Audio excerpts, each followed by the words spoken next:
Did Faze cheat? We gotta talk about it. Yo, what's up, guys? Why Not Be Reckless, aka Why Not Be Casting, one of the HS commentators, analysts, and grassroots content creators, and we have another HS report, where today we'll be talking about everything that went down during the qualifier, and maybe answering the question, or at least presenting the question of, did Faze cheat over the weekend during the HS qualifier? So to set you guys up for what we're going to talk about here, there was an HS qualifier that happened that went down to decide what pool play would look like going into the second major. Keep in mind, Dallas wasn't open. The second major of the year, SSG's event in Salt Lake City. Because of some interesting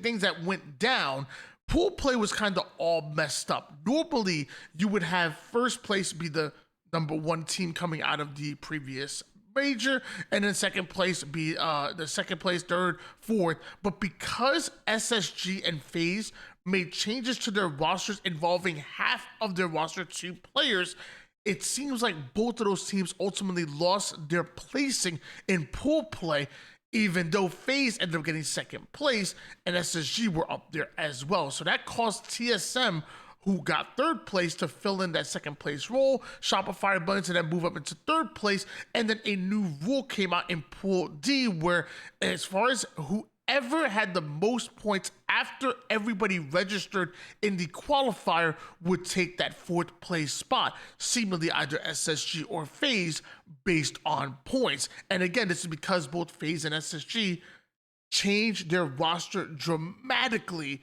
which caused them to lose their automatic pool play spot no matter what happened in Dallas. Now, doing the math, you can see that SSG had the most points outside of Shopify Rebellion Optic, who already had a guaranteed spot in pool play. So that would automatically give them their spot in Pool D. And this is where things get a little bit interesting, because that means that Faze have an opportunity to win the qualifier or even get second place. You know, they're probably guaranteed top two no matter what happened. Come on, they're Faze, top three, top four team in the world, right? That would give them at least first place or second place with everybody else who wasn't named Optic, Shopify, SSG, or TSM in the tournament. However, it seems like also if they forfeited, they wouldn't have to worry about going into Pool D with SSG or Pool C with Shopify Rebellion, and based on having the next most points outside of SSG who had their spot, Faze would then take the spot that was in Pool B as the tertiary team coming in, and maybe the favorites to make it out of that pool. You can argue and say that that would give them a favorable pool compared to Pool D and Pool C when looking at the number one teams. I would rather go up against a TSM than a Shopify Rebellion or even a Space Station Gaming, at least early in the tournament. No disrespect to TSM whatsoever. So I don't know what happened. All I know is that ultimately Faze ended up forfeiting and not competing in the tournament over the weekend. There were some rumors that KJ was having some internet issues. I don't exactly know, but because of that forfeit, that exact scenario came to light, and Faze are going to end up in your into your B team or B pool as the quote unquote third best team or the third seeded team in Pool B in front of TSM, and then eventually Team Nemesis won their qualifier, so they came out as the second seed here. And that brought up a lot of drama in the Twitch chats, the Reddit sphere, all over the place. It was going crazy. People saying that, Faze are absolute geniuses for making that move. Some people calling for their heads, calling them cheaters, and they should be banned, and all this crazy stuff. And just left, right, center, all over the place. And I'm going to be honest with you, I can't tell you what was going on in their head. I can't tell you what any other competitors would do. But I will say, I'll put myself in those shoes. And this is not to try to sway you guys left, right, or how you guys feel. But I would say that if it was me and I was in Faze's shoes, I would have done the exact same move. I'm going to be honest with you. I would have done the exact same move for two major reasons. Number one, I really believe pool play does matter, and I know people hate to say that, especially when it gets to closer to land time. Oh no, pool play doesn't matter. It's the standard third, blah blah blah. It matters.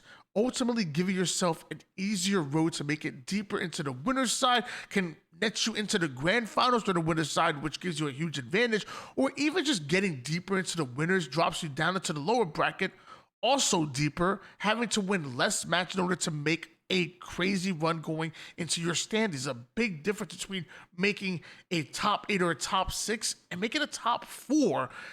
For not everybody is Optic Gaming, who can go into lower bracket round number 1 and go on a crazy run and make it to grand finals and win it. That is unprecedented, even though we seen it twice in a row. So I guess, is it really all that? But it's absolutely insane. It really is.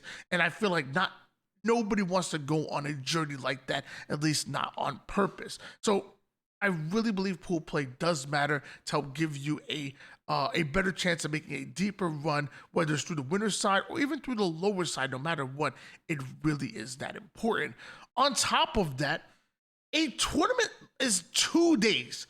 Saturday and Sunday. We're talking about a minimum of 7 to 9 hours worth of gameplay for both days. It's a full job. I mean, if you talk about the fact that you're probably scrimming 3 to 5 times a week, then on top of that, having to play on your weekend, some weeks you don't have an actual day off. So if you're asking me, if I can give myself an easier road in pool play, on top of that, maybe spend some time with my girlfriend or my wife, go outside, touch some grass, go to the beach, go enjoy my weekend instead of really having to be shackled to my gaming station for a minimum of 7 to 9 hours. Now, you know me, I'm probably going to stream anyways, no matter what, but maybe I'll stream 4 hours and maybe step outside for another 4 during that time. If you ask me, it really is a win-win situation for Faze, and I can't tell you if that was the reason why they ultimately did it, was because of the competitive advantage or for getting their weekend to themselves, but I'm just saying, if I was in their shoes, I would do the exact same thing, especially if I'm the Faze players who don't have anything to prove. Let's be honest. Every one of those players on that roster is a world champion, a been there, done that veteran. We're not talking about, the young guns who have so much to prove. They have literally nothing to prove to anybody, and they're going to come out in 3rd place as far as pool play. Just want to make sure that I break that down for you before we ultimately break down what eventually happened in the actual tournament itself. So fast forward to the last few rounds in the winner's bracket, we saw Complexity go up against 10Y. Complexity, in case you forgot, Ryan Noob and King Nick came over from from that Gen G roster to join Cherished and Mental, and they've been absolutely insane ever since they got to that roster. Well, going up against this newly formed 10Y roster, Envor rejoining Super CC and Suspector, who was half competing, half not, doing a little bit of doing a little consecration and competing at the same time.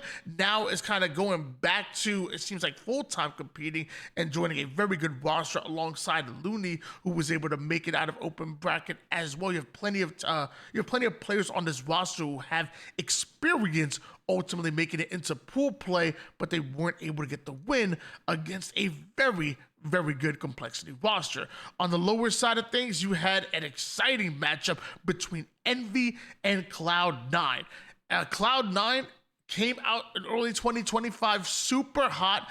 They stagnated a bit, but we saw some really good feats coming out of Cloud9. Still not enough to stop them from making changes. First, bringing Advocacy to the roster, and then eventually bringing Collect. And that Collect move was absolutely huge because them, along with Sab and Boo Boo Doo have been an absolute threat. Have Cloud9, but so have Envy since they came together. I mean, winning that qualifier leading into Dallas, the scrims, even on land, SNV roster has been so damn good. And they're also the ones that come out with a 3-2 win all the way down to a game 5 and an absolute war where Envy make it to the winners bracket finals.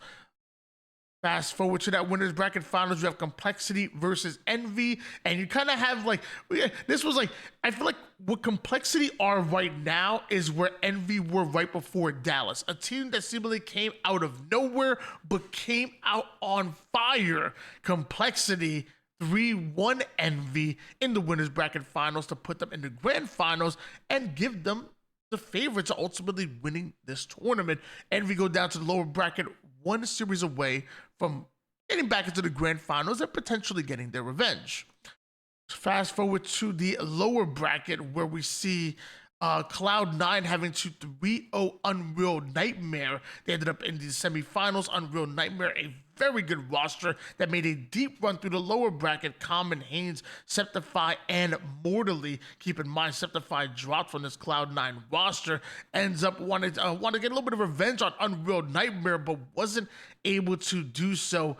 Very good Unreal Nightmare squad. I'm excited to see what they're gonna bring to the table here. Cause I think even third place in this pool, in the qualifier, still net your pool play spot. We'll double check that at the end of this breakdown here. But Cloud9 3-0 over Unreal Nightmare. They go to the lower bracket finals where they would try to get their revenge on Envy when Envy were trying to get their revenge on Complexity in the grand finals, but it'd be Cloud9 who were 3-2 by Envy in the upper bracket, get their revenge instead of Envy with a 3-1, propelling them into the grand finals where they would go up against Complexity. They would reset the bracket after 5 games, but eventually Complexity go back for what was rightfully theirs. They were the favorites going into the grand finals, and they end up your champions after 2 best-of-5 series. Complexity take your number 1 seed after the qualifier, which let's see what that puts them in. So we already have our final results here. And then, by the way, shout out to Asherman, shout out to Notorious Dre with HCS Fantasy for breaking this all down for us, because you have Unreal Nightmare, who did earn a spot, making it deep into the lower bracket. They're in Pool A, joining Optic and Envy. Ooh, that's a tough pool. You have Faze, who again gave up their spot or forfeited in order to end up in Pool B as the number 10 seed instead of playing the qualifier. Nemesis winning their qualifier, which put them in Pool B. Pool C, you have Cloud9, who's second place in the qualifier, put them in Pool C to join Z10, who were probably second place also in the EU qualifier themselves. A nice little Pool C. Anything could happen here, honestly. Pool D, Mid Halo are going to be coming in. I believe that was based on points, if I'm correct. Let's double check here. Sorry. Pool D.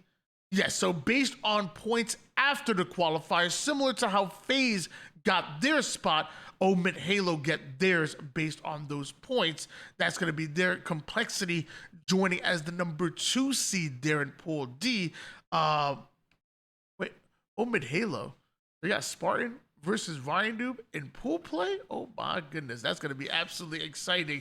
And if you want to see the actual rosters on top of that, here's how everything played out after the qualifier. We now know what's going to be going down in SLC. Mind you, a few teams ended up getting travel coverage. Omit with their second roster, captained by Ice Kid, who was signed extremely early. They're going in based on points. There's at least one EU team, Jimbo, who retired from competitive play, coming out of nowhere to compete with the tertiary best team in EU and ends up qualifying. Jimbo can't stay away from competitive, apparently. The man supposed to be retired. AB Europe end up coming in, are going to be going to SLC with travel coverage, still having to compete in the open bracket. And then the number 1 team in Latin America, Ether Gaming, coming in. That's going to be really exciting to watch them as well. They're always a threat in open bracket. Usually 1, if not 2 teams making out of open from Latin America. And Mind Freak with Barcode returning. Mind Freak have made it out of open bracket before, and now coming in with Barcode. That sounds absolutely frightening. Welcome back, Barcode, to the league, and it's going to be exciting to see him compete in open bracket. Last time we saw him compete in open bracket was Oh my gosh, with Native Gaming White alongside Mickwin. And they ended up making it not only out of open bracket, but then they get like fourth place that event as well. This going back to like year 2 or something. It was a crazy run, but that was the last time we saw Barcode competing in the open bracket. Well, he is back, and so is the HCS guys. We'll see you at SOC. Don't forget to like, subscribe, comment down below if you're watching on the YouTube. If you're watching live on the Twitch, Kick, TikTok, or YouTube as well. We're doing this live right now. Don't forget to follow, subscribe, all that good stuff. And tell me how you feel about the Faze situation or about this qualifier at all. If you have any other thoughts leading up to SOC. And until next time, I'll catch you guys later. Peace out.